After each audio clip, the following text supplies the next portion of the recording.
Everyone welcome back to my foundation classes in any time classroom. तो guys 8:30 बज चुका है और 8:30 बजे डेली लगाते हो आप लोग एक सेट, ठीक है, जिसमें होते हैं 100 क्वेश्चंस।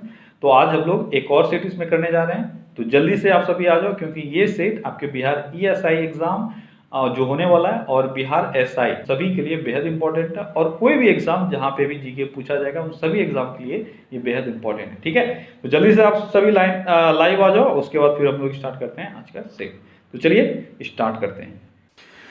तो आज का हमारा पहला क्वेश्चन है, मुद्रास्फीति को अस्थायी तौर पर नियंत्रित करने के लिए निम्नलिखित में से किसका प्रयोग किया जाता है। मुद्रास्फीति यानी इन्फ्लेशन। अगर इन्फ्लेशन को कंट्रोल करना हो तो हम लोग टेम्पररी किस चीज पर तुरंत एक्शन ले सकते हैं, तो यह है मुद्रा की आपूर्ति में कमी लाना, ठीक है। अगला क्वेश्चन है, दीर्घकालीन राजकोषीय नीति में किसकी स्थिरता बनाए रखने का प्रस्ताव होता है। तो दीर्घकालीन राजकोषीय नीति में कर और राजस्व का राष्ट्रीय आय के साथ अनुपात बनाए रखने का प्रस्ताव होता है, ठीक है। किसमें? तो दीर्घकालीन राजकोषीय नीति में। अगला क्वेश्चन है, अप्रत्यक्ष कर का भार मुख्यतः किन्हें वहन करना पड़ता है। अप्रत्यक्ष कर यानी इनडायरेक्ट टैक्स अल्टीमेटली किस चीज किन को, यानी आप अगर बताओ निर्माताओं, व्यापारियों, उपभोक्ताओं या करदाताओं में से किन को चुकाना होता है, तो यह है उपभोक्ता, यानी आप जो कस्टमर्स हो अल्टीमेटली वही इस टैक्स को चुकाते हैं। अगला क्वेश्चन है, कोई वाणिज्यिक बैंक ऋण तभी दे सकता है जब उसके पास। तो कोई वाणिज्यिक बैंक यानी कॉमर्शियल बैंक कब आपको लोन दे सकता है? जब उसके पास मात्रा से अधिक रिजर्व हो, ठीक है। अगला क्वेश्चन है, निवेश और बचत को बराबर रखने के लिए किसके स्तर में परिवर्तन किया जाता है। निवेश और बचत को बराबर रखने के लिए क्या करते हैं हम लोग आय के स्तर में परिवर्तन कर सकते हैं। अगला क्वेश्चन है, सकल राष्ट्रीय उत्पाद यानी जीएनपी की गणना करते समय निम्नलिखित में से किसकी आवश्यकता नहीं होती है। तो जीएनपी की गणना करते समय हमें नागरिकों की प्रति व्यक्ति आय की कोई जरूरत नहीं पड़ती है, ठीक है। अगला क्वेश्चन है, सार्वजनिक ऋण पर ब्याज किसका भाग है। सार्वजनिक ऋण पर ब्याज किस चीज का भाग है। तो किस चीज का भाग है? यह है राष्ट्रीय आय का। सार्वजनिक ऋण पर ब्याज राष्ट्रीय आय का एक भाग होता है। अगला क्वेश्चन है, भारतीय रिजर्व बैंक के करेंसी नोट के पीछे कुछ परिसंपत्तियां होती है, ठीक है। ये परिसंपत्तियां किसकी निर्धारित मात्रा या राशि से कम नहीं हो सकती है। जल्दी बताओ, ये आपने कहीं ना कहीं पढ़ा होगा। तो ये सोना और विदेशी प्रतिभूतियां। क्या है ये? रिजर्व बैंक के करेंसी नोट के पीछे, ठीक है। रिजर्व बैंक जो रिजर्व बैंक नोट जारी करती है, ठीक है, उसके पीछे कुछ परिसंपत्तियां होती है। यानी अगर 100 रुपया का नोट जारी किया गया है तो इस 100 रुपये के कागज के टुकड़े का इतना वैल्यू क्यों है? क्योंकि रिजर्व बैंक को इस 100 रुपये वैल्यू का कुछ या तो गोल्ड या करेंसी प्रतिभूतियां, सॉरी विदेशी प्रतिभूतियां, ठीक है, इसके फॉर्म में इतना चीज स्टोर रखना होता है, यानी रिजर्व रखना होता है। इसी कारण से आपका उस नोट का वो वैल्यू हो जाता है। यहाँ पे आपका आंसर ए हो जाएगा, ठीक है। अगला क्वेश्चन है, मर्चेंट बैंक ऐसी संस्थाएं हैं जिनका मुख्य प्रयोजन वित्त उपलब्ध कराना है। मर्चेंट बैंक मेनली किन को वित्त यानी जो फाइनेंस है वो अवेलेबल कराती है। तो यह देशों के बीच अंतर्राष्ट्रीय व्यापार के लिए फंड अवेलेबल करवाती है मर्चेंट बैंक, ठीक है। अगला क्वेश्चन है, भारत में मुद्रा को जारी करने और उसके विनियमन पर लागू होने वाली पद्धति को निम्नलिखित में से क्या कहा जाता है। तो मुद्रा को जारी करना और उसके विनियमन पर लागू होने वाली पद्धति को भारत में क्या कहा जाता है? ये कहा जाता है न्यूनतम रिजर्व पद्धति। यानी आपसे यहाँ पे पूछा गया है कि मुद्रा को जारी करने का जो पद्धति है भारत में वो कौन सा है, तो वह है न्यूनतम रिजर्व प्रणाली।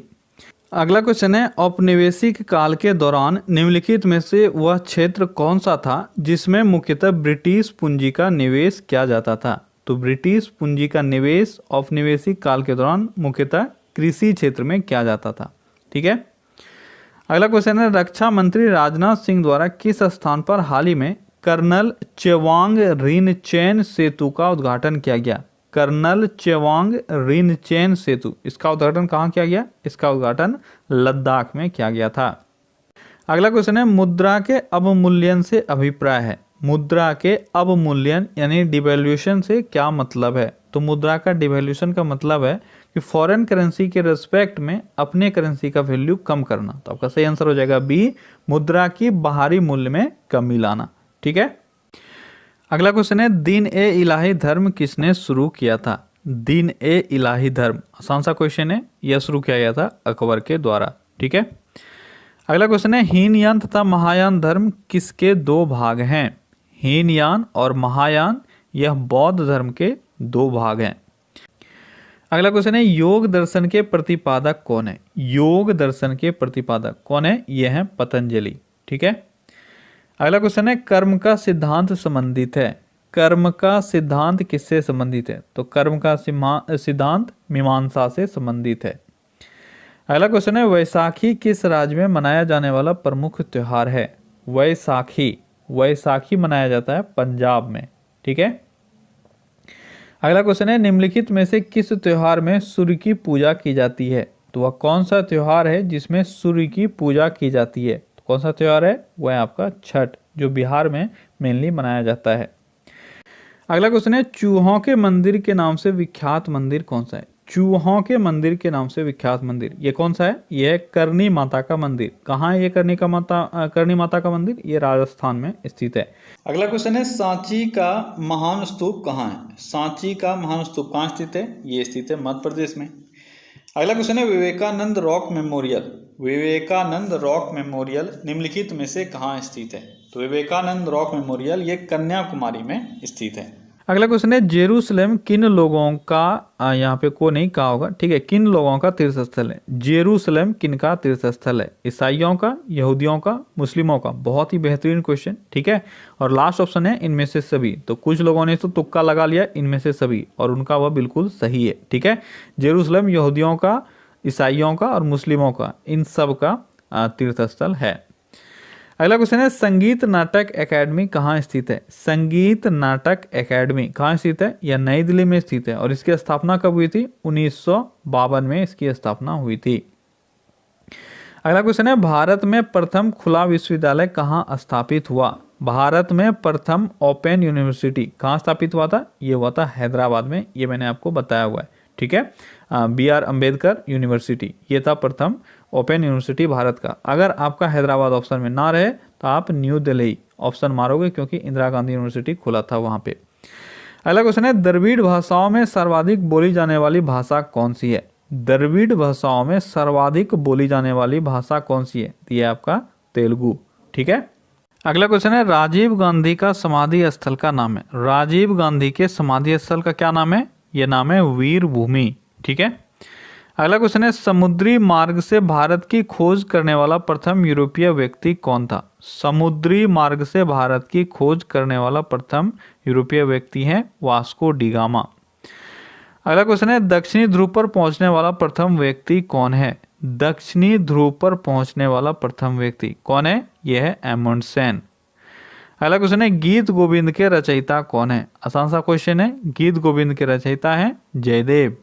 अगला क्वेश्चन है लिटिल मास्टर के नाम से कौन भारतीय क्रिकेटर जाना जाता है? लिटिल मास्टर के नाम से किनको जाना जाता है? लिटिल मास्टर यह है सुनील गावस्कर। ठीक है। और मास्टर ब्लास्टर ये जाना जाता है सचिन तेंदुलकर को।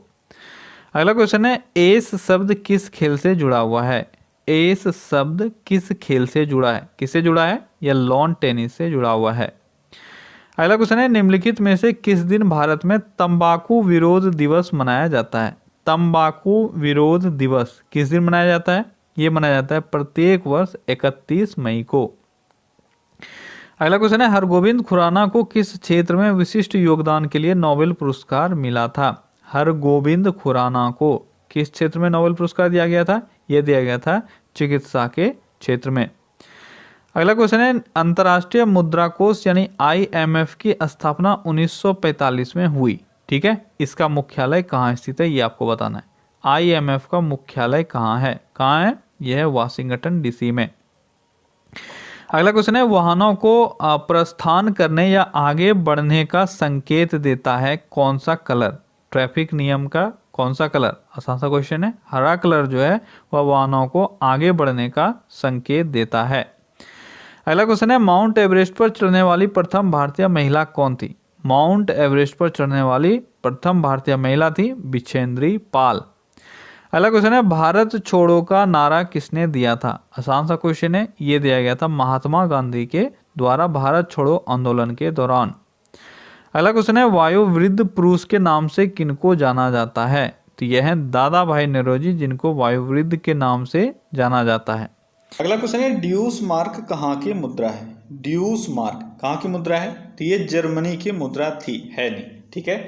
2002 तक जर्मनी की मुद्रा ड्यूस मार्क थी, उसके बाद फिर मुद्रा चेंज हो गया और अभी है उनका मुद्रा यूरो, ठीक है, 2002 के बाद। क्लियर है? अगला क्वेश्चन है, प्रथम ब्रिटिश गवर्नर जनरल निम्नलिखित में से कौन था? आसान सा क्वेश्चन है, प्रथम ब्रिटिश गवर्नर जनरल कौन था? ये था वारेन हेस्टिंग्स, ठीक है, जो 1774 से लेकर 1785 तक गवर्नर जनरल रहे थे। क्लियर है? अगला क्वेश्चन है, बिना प्रोग्रामिंग का मैकेनिकल कंप्यूटर निम्न में से? बिना प्रोग्रामिंग, अच्छा यहाँ से ये बिना प्रोग्रामिंग सही नहीं बोल सकते हैं, सही तरीके से नहीं है क्वेश्चन में। फ्रीली प्रोग्रामेबल, इसको इस तरह से पढ़ो, ठीक है। फ्रीली प्रोग्रामेबल का मैकेनिकल कंप्यूटर निम्न में से कौन सा है? बिना प्रोग्रामिंग नहीं, ठीक है, फ्रीली प्रोग्रामेबल। ये आपका Z1, यह दुनिया का पहला ऐसा कंप्यूटर माना जाता है, ठीक है, जो आपके बुलियन सिस्टम लॉजिक्स पे काम कर रहा था, ठीक है, बुलियन लॉजिक्स या बाइनरी फ्लोटिंग नंबर्स, ठीक है, इस पर काम करने वाला ये पहला कंप्यूटर था जो फ्रीली प्रोग्रामेबल मैकेनिकल कंप्यूटर था। अगला क्वेश्चन है, डिजिटल कंप्यूटर को किस देश में विकसित किया गया? डिजिटल कंप्यूटर को किस देश में विकसित किया गया? ये किया गया था USA यानी अमेरिका में। अच्छा, यहाँ से देखो कुछ बच्चों का शिकायत है कि सर कंप्यूटर आप क्यों पढ़ाते हो, कंप्यूटर सिलेबस में है क्या? देखो सिलेबस में क्या है उससे मतलब नहीं है। GK GS का पोर्शन बहुत वास्ट होता है और अगर कहीं से भी आपको अगर 2 क्वेश्चन पूछ लिया गया एग्जाम में तो आप क्या बोलोगे, ये आउट ऑफ सिलेबस है। तो GK का एज सच वैसा कोई सिलेबस नहीं होता है जो आप सोच रहे हो कि अगर उसमें कुछ भी लिखा हुआ है तो सिर्फ वहीं से क्वेश्चन आएगा। आप एक्सपेक्ट कर सकते हो किसी भी फील्ड से, जैसे कंप्यूटर से कोई क्वेश्चन पूछा गया वो आपका हिस्ट्री का भी क्वेश्चन हो सकता है, ऐसा नहीं हो सकता है, ठीक है। तो अगर 10 क्वेश्चन आप पढ़ भी लोगे अपने सेट में तो उससे आपको कोई प्रॉब्लम नहीं है। अगला क्या क्वेश्चन है कि डिजिटल कंप्यूटर की कार्य पद्धति का सिद्धांत क्या है? डिजिटल कंप्यूटर के कार्य पद्धति का सिद्धांत क्या है? यह है गणना एवं तर्क, ठीक है, यानी कैलकुलेशन और लॉजिक्स, यही होता है डिजिटल कंप्यूटर का मेन काम करने का तरीका। अगला क्वेश्चन है, चौथी पीढ़ी के कंप्यूटरों का मुख्य पुर्जा कौन सा है? चौथी पीढ़ी यानी 4th जनरेशन के कंप्यूटर का मेन पार्ट्स क्या है? कौन सा है मेन पार्ट उसका? उसका मेन पार्ट जो होता है वो है माइक्रो प्रोसेसर। इसी के बेस्ड कंप्यूटर को हम लोग 4th जनरेशन के कंप्यूटर के नाम से जानते हैं। अगला क्वेश्चन है, वाल्व लगे कंप्यूटर किस पीढ़ी के थे? वाल्व लगे कंप्यूटर किस पीढ़ी के थे? जल्दी बताओ, आसान सा क्वेश्चन है, ये था आपका पहला पीढ़ी, ठीक है।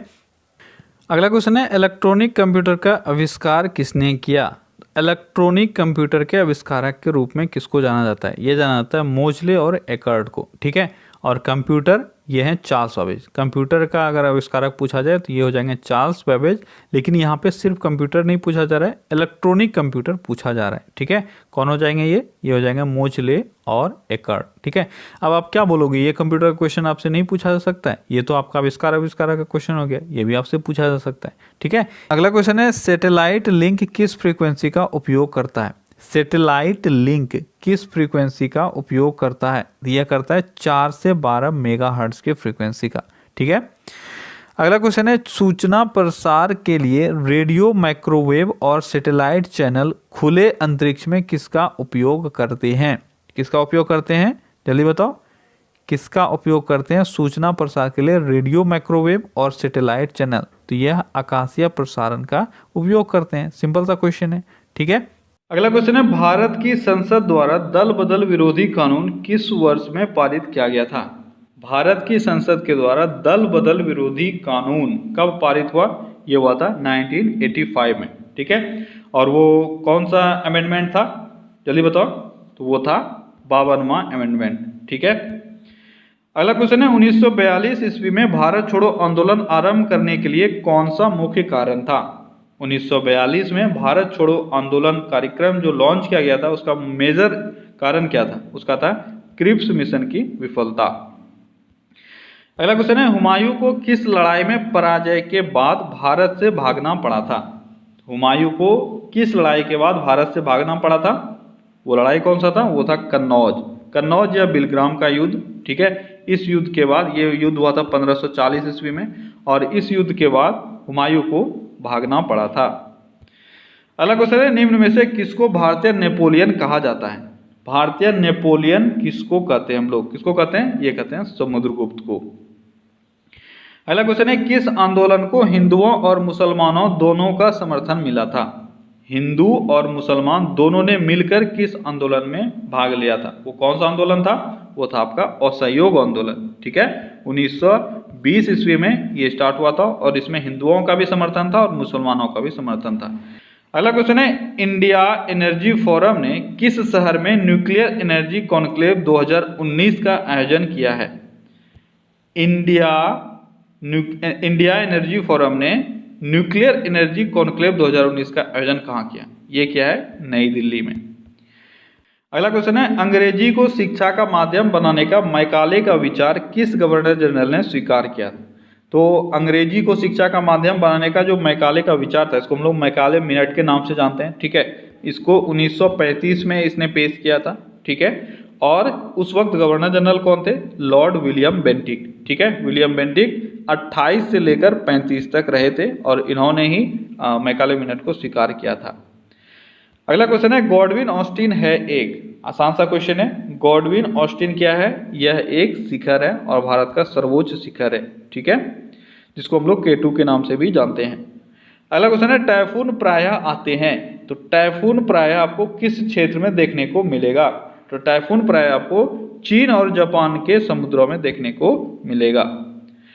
अगला क्वेश्चन है, निम्न में से कौन सा भारतीय कृषि का अभिलक्षण नहीं है? अगर हम लोग हमारे कृषि के अभिलक्षण का बात करें, तो इसमें से कौन सा एक ऐसा है जो आपको देखने को नहीं मिल पाएगा? क्या फसलों की विविधता देखने को मिलती है? बड़े फार्मों का आधिक्य देखने को मिलता है? प्रकृति पर अधिक निर्भरता देखने को मिलता है? या उत्पादकता का निम्न स्तर देखने को नहीं मिल सकता है? क्या आपको नहीं मिल सकता है, ये आपको बताना है। इसमें से भारत में आपको बड़े फर्मों का आधिक्य, यानी जो फर्म है वो बहुत बड़े बड़े एग्रीकल्चर सेक्टर में आपको देखने को नहीं मिलेगा। एक्चुअली में हमारे यहाँ पे जो एग्रीकल्चर का जो अभी आप देखते हो ना कि बहुत ही कम आदमी तो बहुत ज़्यादा लगे हुए हैं, पर जीडीपी में हमारा जो योगदान है वो बहुत ही कम है। ठीक है, ऐसा क्यों होता है? सबसे बड़ा एक कारण ये भी है कि यहाँ का जोत बहुत छोटा है। ठीक है, और जोत अगर छोटा होता है तो हम लोग जो प्रोडक्शन है वह ज़्यादा नहीं कर पाते हैं। आपके बहुत कम जगह, जैसे अगर पंजाब आप चले जाओ तो वहाँ पे आपको कुछ बड़े बड़े जोत मिलेंगे, लेकिन इंडिया के अदर पार्ट्स में, स्पेशली बिहार, यूपी, जो बड़े बड़े क्षेत्र हैं, ठीक है, इन सब एरिया में आपको जोत बहुत छोटा मिलता है, और ये एक सबसे मेजर ड्रॉबैक है हमारे कृषि में से। ठीक है, तो यहाँ पे आपको बड़े फर्मों का आधिक्य नहीं देखने को मिलेगा। अगला क्वेश्चन है, अंतरण आय होती है, अंतरण आय, बहुत ही अच्छा क्वेश्चन आपका इकोनॉमिक्स से है।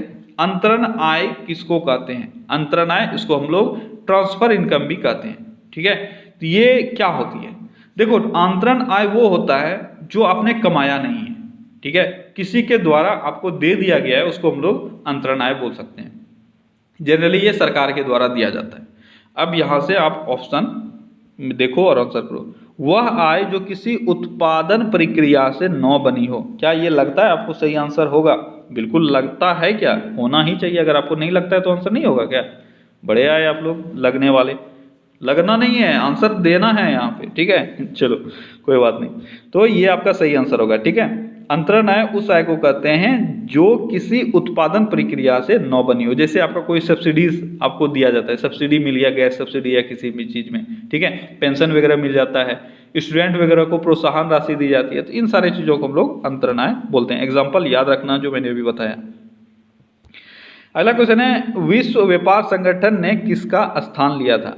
तो विश्व व्यापार संगठन यानी WTO ने गैट का स्थान लिया है। गैट का फुल फॉर्म जल्दी से मुझे बताओ, गैट का फुल फॉर्म क्या होता है? आसान सा क्वेश्चन है, general agreement on trade and tariff. इसकी स्थापना कब हुई? इसकी स्थापना 1947 में हुई थी, और इसका जगह WTO ने कब ले लिया? 1995 में। ठीक है, अगला क्वेश्चन है, भारत के राष्ट्रपति द्वारा वित्त आयोग की नियुक्ति कितने वर्षों के बाद की जाती है? वित्त आयोग की नियुक्ति कितने वर्ष के लिए होता है या कितने वर्षों के बाद की जाती है, आपको बताना है। कितने वर्षों के बाद? तो वह 5 वर्षों के बाद। ठीक है, वित्त आयोग की नियुक्ति 5 वर्षों के लिए की जाती है। अगला क्वेश्चन है, संविधान के निर्माताओं के मनोभाव और आदर्श प्रतिबिंबित है कहाँ है? आपको जो संविधान के निर्माता थे और जो भी लोग उसमें शामिल थे, उनके आपको मनोभावों को देखने को या उनके आदर्शों को देखने को संविधान के उद्देशिका में मिल जाएगा। कहाँ मिल जाएगा? संविधान के उद्देशिका या प्रस्तावना में, ठीक है, या प्रियम्बल में। अगला क्वेश्चन है, विश्व की पहली सबसे लंबी नॉन स्टॉप पैसेंजर फ्लाइट जिसका नाम था क्वांटम एयरलाइन QF7879, इसने न्यूयॉर्क से उड़ान भरकर 19 घंटे और 16 मिनट में ऑस्ट्रेलिया के किस शहर में ये पहुंची? जल्दी बताओ। तो आपका आंसर है सिडनी। ठीक है, यह विश्व की सबसे लंबी नॉन स्टॉप पैसेंजर फ्लाइट थी। अगला क्वेश्चन है, यदि संसद किसी विशिष्ट उद्देश्य के लिए कोई समिति नियुक्त करे तो उसे क्या कहते हैं? क्या कहते हैं उसको? उसको तदर्थ समिति कहा जाता है। क्या कहा जाता है? तदर्थ समिति। अगला क्वेश्चन है, किसी उच्च न्यायालय के न्यायाधीश की पेंशन प्रभारित की जाती है? अगर किसी हाई कोर्ट के न्यायाधीश को पेंशन देना है तो उसको हम लोग किस निधि से, किस फंड से देंगे? किस फंड से देंगे? उसको हम लोग संचित निधि से ही देंगे, जहां से उनको सैलरी मिलती है। अगला क्वेश्चन है, ध्वनि ऊर्जा को वैद्युत ऊर्जा में परिवर्तन किया जाता है। ध्वनि ऊर्जा को वैद्युत ऊर्जा में आप किसके मदद से परिवर्तन कर सकते हो? तो इसको हम लोग माइक्रोफोन के मदद से परिवर्तित कर सकते हैं। अगला क्वेश्चन है, रेलवे की पटरी में रेलों के जोड़ों के बीच थोड़ी सी जगह छोड़ी जाती है, क्यों? दो पटरी के बीच में थोड़ा सा गैप छोड़ा जाता है, क्यों? ऐसा क्यों होता है? आसान सा क्वेश्चन है, बहुत बार आपने इसको आंसर किया है। सही जो आंसर है वो है ताप के मौसमी परिवर्तन के कारण पटरियों की विकृति से बचने के लिए। ठीक है, अगला क्वेश्चन है, किसी धातु को पाचन सामग्री के रूप में प्रयोग करने के लिए निम्न में से कौन सी कसौटी अपनाई जाती है? अगर किसी भी धातु को आप ऐसे डाइजेस्टिव मटेरियल यूज करना चाहो किसी चीज को डिकम्पोज करने के लिए, तो आप लोगों को उसमें से एक चीज देखना पड़ेगा कि मेरा जो धातु है वह किस तरह का चालकता वाला होना चाहिए। तो उसका जो है क्या बोल सकते हो, विशिष्ट ऊष्मा, ठीक है, वह अधिक होना चाहिए। ठीक है, विशिष्ट ऊष्मा अगर उसका अधिक होगा तो वह अच्छे से काम कर पाएगा। अगला क्वेश्चन है, भारतीय रिजर्व बैंक ने नवाचार और प्रतिस्पर्धा को बढ़ावा देने के लिए किस भुगतान प्रणालियों को अधिकृत करने के दिशा निर्देश जारी किए हैं? किस चीज के लिए? तो नवाचार और प्रतिस्पर्धा को बढ़ावा देने के लिए RBI ने किस भुगतान प्रणाली को अधिकृत करने का दिशा निर्देश दिया है? यह है ऑन टैप। क्या है? On tap. ठीक है, अगला क्वेश्चन है, निम्न में से कौन सी ऑप्टिकल डिस्क है? कौन सी एक ऑप्टिकल डिस्क है? कंप्यूटर से आपका ये क्वेश्चन है। ठीक है, ऑप्टिकल डिस्क इसमें से कौन सी है? तो वर्म डिस्क एक ऑप्टिकल डिस्क है। जैसे आपका CD, DVD, ब्लूरे ये सब ऑप्टिकल डिस्क होते हैं। ठीक है, उसी तरह से वर्म डिस्क ये यूज किया जाता था पहले। अच्छा, वर्म का फुल फॉर्म आपसे पूछा जा सकता है, राइट वंस रीड मैनी। ठीक है, क्या होता है? WORM, write once read many, ये होता है वर्म। तो वर्म डिस्क भी एक ऑप्टिकल डिस्क है। अगला क्वेश्चन है, API का पूरा रूप क्या होता है? API का पूरा रूप आपको बताना है, ये क्या होता है? ये होता है application program interface. Application program interface, ये होता है API का पूरा फुल फॉर्म। अगला क्वेश्चन है, नाभिकीय रिएक्टरों में निम्न में से किसको विमंदक के रूप में प्रयोग किया जाता है? विमंदक या मॉडरेटर के रूप में हम लोग ग्रेफाइट का प्रयोग करते हैं। अगला क्वेश्चन है, सोडियम वाष्प लैंप पीले रंग के साथ जलते हैं, इसका कारण क्या है? सोडियम वेपर लैंप जो है, ठीक है, वह पीले रंग के साथ जलता है, इसका क्या कारण है? उसका येलोइश का कारण क्या है? उसका कारण है कि सोडियम परमाणुओं द्वारा अवशोषित अतिरिक्त ऊर्जा का स्पेक्ट्रम के पीले क्षेत्र में उत्सर्जन। ठीक है, अगला क्वेश्चन है, लोनी और क्षारीय मृदा का भारत में एक और नाम है। ये लोनी और क्षारीय मृदा याद रखना, इससे बहुत सारे क्वेश्चन बनते हैं। 3-4 क्वेश्चन मैं अभी बना के दिखाऊंगा। ठीक है। देखो सबसे पहली बात, ये लोनी और क्षारीय मृदा जो है, ठीक है, इसको आप इंग्लिश में भी याद रखना, सेलाइन और अल्कलाइन सॉइल इसको बोलते हैं, ठीक है। लोनी और क्षारीय यानी सेलाइन और अल्कलाइन। इसका दूसरा नाम क्या क्या हो सकता है? इसका 3 नाम है, इसलिए अलग अलग क्वेश्चन आपसे पूछे जा सकते हैं। इसका नाम है रे, ठीक है, इसका नाम है जो कल्लर, क्या नाम है? कल्लर, और तीसरा नाम है उस्सर। तो यहाँ आपको जो दिख रहा है वह है कल्लर। तो 3 अलग अलग क्वेश्चन बन जाएंगे। आपको उल्टा क्वेश्चन भी पूछा सकता है, कल्लर मृदा को और क्या कहा जाता है? तो आपका रे, उस्सर, लोनी और क्षारीय ये सब रहेगा। तो याद रखना, लोनी और क्षारीय मृदा को कल्लर कहा जाता है, रे कहा जाता है और उस्सर कहा जाता है, ठीक है। अगला क्वेश्चन है, समुद्र का जल वर्षा के जल से अधिक नमकीन होता है, ऐसा क्यों? समुद्र का जल जो है वर्षा के जल से अधिक नमकीन क्यों होता है?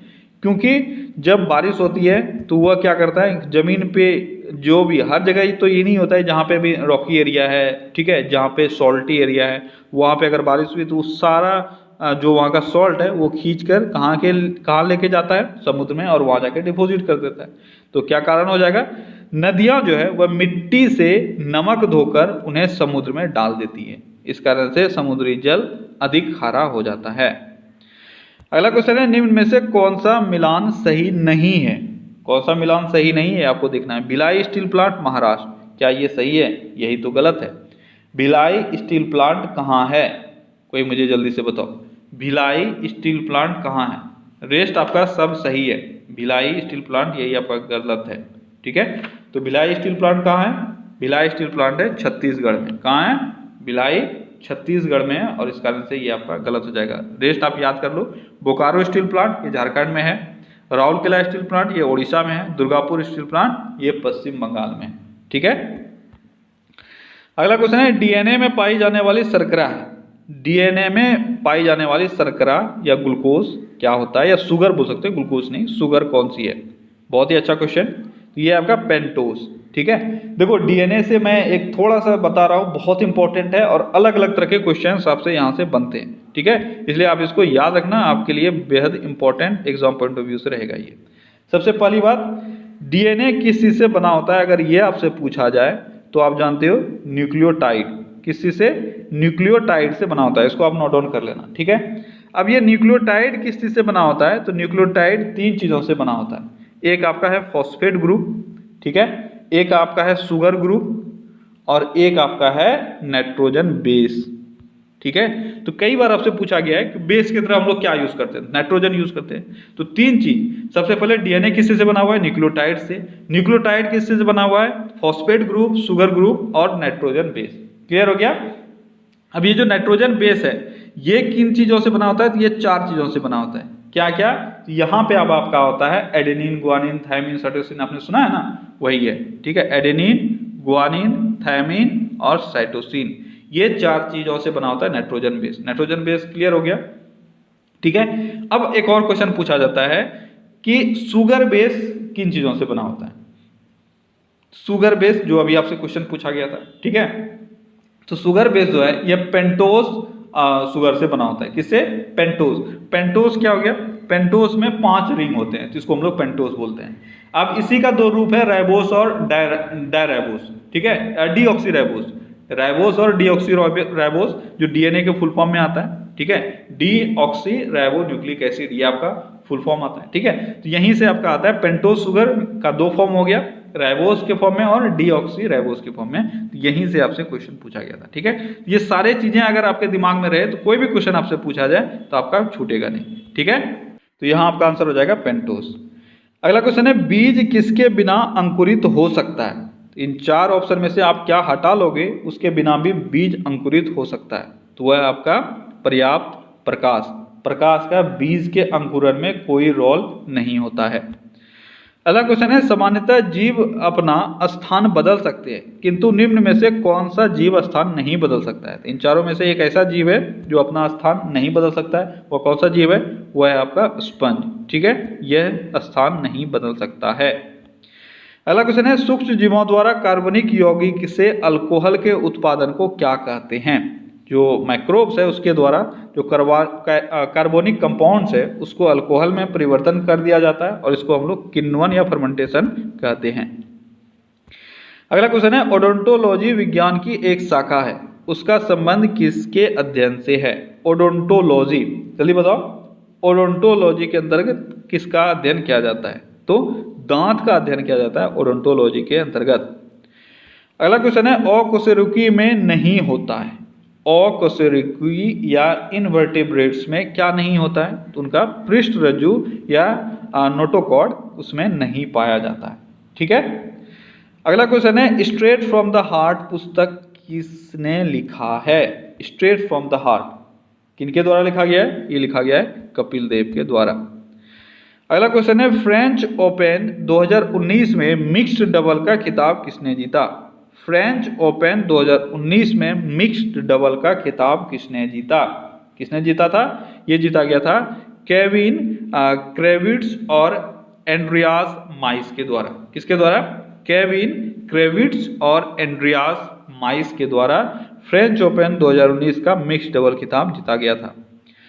अगला क्वेश्चन है, काजीरंगा नेशनल पार्क स्थित है। काजीरंगा नेशनल पार्क कहाँ स्थित है? काजीरंगा नेशनल पार्क, तो ये स्थित है असम में। अगला क्वेश्चन है, वर्ष 2011 की जनगणना के आंकड़ों के अनुसार निम्न में से कौन सा कथन सही नहीं है? ध्यान से पढ़ना है, कौन सा कथन सही नहीं है।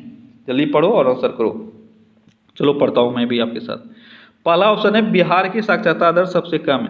क्या ये गलत है? ये तो भाई बिल्कुल सही है, ये तो चलेगा। दूसरा है, निरक्षरता में पुरुषों की संख्या महिलाओं से अधिक है। निरक्षरता में यानी क्या बिहार के पुरुष महिलाओं से ज्यादा अनपढ़ है? आपसे ये पूछा जा रहा है, तो ये स्टेटमेंट गलत है, क्योंकि बिहार में पुरुषों की जो लिटरेसी रेट है, ठीक है, वो महिलाओं की लिटरेसी रेट से ज्यादा है। तो आपका यही स्टेटमेंट गलत है। ठीक है। अगला क्वेश्चन है, किस राज्य के मुख्यमंत्री ने राज्य की आर्थिक स्थिति में सुधार लाने के लिए डॉक्टर YSR नवोदय योजना लॉन्च किया है? किस राज्य के मुख्यमंत्री ने किया है? YSR, जहां पे आपको दिख जाए आप आंध्र प्रदेश मार दो। ठीक है, क्योंकि वहां के जो मुख्यमंत्री हैं वो है YSR जगनमोहन रेड्डी। तो आपको शायद YSR ना मिले क्वेश्चन में, आपको सिर्फ नवोदयम योजना भी देखने को मिल सकता है। तो कहाँ स्टार्ट किया गया है? आंध्र प्रदेश में। ठीक है। अगला क्वेश्चन है, निम्न में से कौन सा सही नहीं है? यानी आपको दिख रहा है एक खेल और उसके सामने दिख रहा है खिलाड़ी, आपको ये बताना है कौन सा सही नहीं है। जी Milkha Singh football, Sania Mirza tennis, Saina Nehwal badminton, Viswanathan Anand शतरंज। आप जानते हो विश्वनाथन आनंद शतरंज खेलते हैं, साइना नेहवाल बैडमिंटन खिलाड़ी है, सानिया मिर्जा टेनिस खिलाड़ी है। तो आपका जो सही आंसर है वो है जी मिल्खा सिंह फुटबॉल। जी मिल्खा सिंह फुटबॉल नहीं खेलते हैं, ये क्या खेलते हैं? ये गोल्फ खेलते हैं। ठीक है। अगला क्वेश्चन है, जनगणना के संदर्भ में प्रयुक्त पद लिंग अनुपात का सही वर्णन निम्न में से कौन सा है? लिंग अनुपात का मतलब क्या होता है? 1000 मेल पे कितना फीमेल है, इसी को हम लोग लिंग अनुपात बोलते हैं। ठीक है। तो आपका सही आंसर हो जाएगा प्रति 1000 पुरुषों पर महिलाओं की संख्या। ठीक है। अगला क्वेश्चन है, फिलोसफर उल रासायनिक दृष्टि से है। फिलोसफर उल रासायनिक दृष्टि से क्या है? तो फिलोसफर उल रासायनिक दृष्टि से जिंक ऑक्साइड है। ठीक है। अगला क्वेश्चन है, निम्न में से कौन सी कृषि रीतियां हमारे जल संसाधनों के प्रदूषण के लिए मूलतः उत्तरदायी हैं? तो कौन सा एक ऐसा कृषि का बोल सकते हो पद्धति है जो हम लोग फॉलो करते हैं, जो क्या बोल सकते हैं, जल प्रदूषण के लिए उत्तरदायी है? ठीक है। क्या क्या ऑप्शन? पशुओं की खाद का प्रयोग, रासायनिक उर्वरकों का प्रयोग, रासायनिक पीड़कनाशियों का अधिक प्रयोग, या वनोन्मूलन। तो क्या होगा आपका सही आंसर? अब देखो कुछ बच्चे सोच रहे होंगे 2, 3, 4 हो सकता है। 2, 3, 4 भाई, वनोन्मूलन का मतलब हो गया वन की कटाई। वन की कटाई हमारे लिए नुकसानदेह है, पर क्या वो जल प्रदूषण करता है? थोड़ा तो सोचो। जल प्रदूषण में वनोन्मूलन का क्या रोल? बेचारा कुछ नहीं, फालतू का है। गुंडा है तो उसको घसीट लो, कहीं पे भी मर्डर हुआ उसको बुला लो। भाई उस एरिया का वो है ही नहीं, तो आप क्यों बुला रहे हो उसको? तो 2 ही आपका आंसर होगा, 2 और 3। ठीक है। रासायनिक उर्वरक यानी केमिकल जो फर्टिलाइजर्स है हम लोग उसका प्रयोग करते हैं, और जो पीड़कनाशी है उसका हम लोग अधिक यूज करते हैं, उससे भी जो जल है वो प्रदूषित होता है। तो आपका सही आंसर हो जाएगा 2 और 3। ठीक है। अगला क्वेश्चन है, औद्योगिक बहिर्प्रवाह द्वारा किए जाने वाले जल प्रदूषण को रोकने के लिए निम्न में से किस अपतृण को उपयोगी पाया जाता है? औद्योगिक बहिर्प्रवाह यानी जो भी उससे वेस्ट मटेरियल्स निकलते हैं, लिक्विड मटेरियल जो भी वेस्ट है, ठीक है, वह जल प्रदूषण को रोकने में उससे होने वाले जल प्रदूषण को रोकने में हमें कौन हेल्प करता है, ये आपसे पूछा गया है। कौन सा वो घास है, तो वह है वाटर हाइथिन्स। क्या है, वाटर हाइथिन्स, ये मदद करता है जल प्रदूषण को रोकने में। अगला क्वेश्चन है, जल के उपचार में चारकोल का प्रयोग किस रूप में किया जाता है। जल के उपचार में चारकोल हम लोग यूज करते हैं किस कारण से, तो उसका एक प्रॉपर्टी होता है अधिशोषक प्रॉपर्टी, ठीक है। इसको इंग्लिश में बोलते हैं एडजॉर्प्शन। दो वर्ड होता है, कंफ्यूज मत होना। अब्जॉर्प्शन अब्जॉर्ब करता है और एडजॉर्प्शन कुछ और है, ठीक है। देखो ये है कोई मटेरियल, इसको समझ लेना, याद रहेगा। ये है कोई मटेरियल, अब्जॉर्ब करने का मतलब क्या है, इसने इस चीज को सोख लिया, ठीक है। पानी है यहाँ पे, सोख लिया ये पूरा चीज, तो इसको हम लोग बोलते हैं अब्जॉर्ब कर लिया। जैसे आपका रुई वगैरह होता है, ठीक है, या स्पंज आप यूज करते हो, ठीक है, वो अब्जॉर्ब कर लेता है। लेकिन अगर ये मटेरियल है और इसके सरफेस पे डिपॉजिट हो जाए कोई चीज, तो हम लोग उसको बोलते हैं एडजॉर्प्शन। ये प्रॉपर्टी है कोयला का, ठीक है, चारकोल का, कोयला नहीं चारकोल का। चारकोल क्या करता है, ये अपने सरफेस पे किसी भी चीज को आकर्षित कर लेता है और यहाँ पे डिपॉजिट हो जाता है, इसको बोलते हैं एडजॉर्प्शन या अधिशोषक, ठीक है। चलिए बढ़ते हैं अगले क्वेश्चन की तरफ। अगला क्वेश्चन है, भारत और किस देश के बीच द्विपक्षीय संयुक्त वायुसेना सैन्य अभ्यास एक्स ईस्टर्न ब्रिज 5 का आयोजन किया गया था। एक्स ईस्टर्न ब्रिज 5 का आयोजन भारत और किस देश के बीच में किया गया था, यह भारत और ओमान के बीच में हुआ था, ठीक है। अगला क्वेश्चन है, निम्नलिखित में से कौन सा देश 51वीं इंटरपोल महासभा का साल 2022 में आयोजन करेगा। 51वीं इंटरपोल महासभा का आयोजन 2022 में कौन करेगा, ये कौन करेगा, यह भारत करेगा।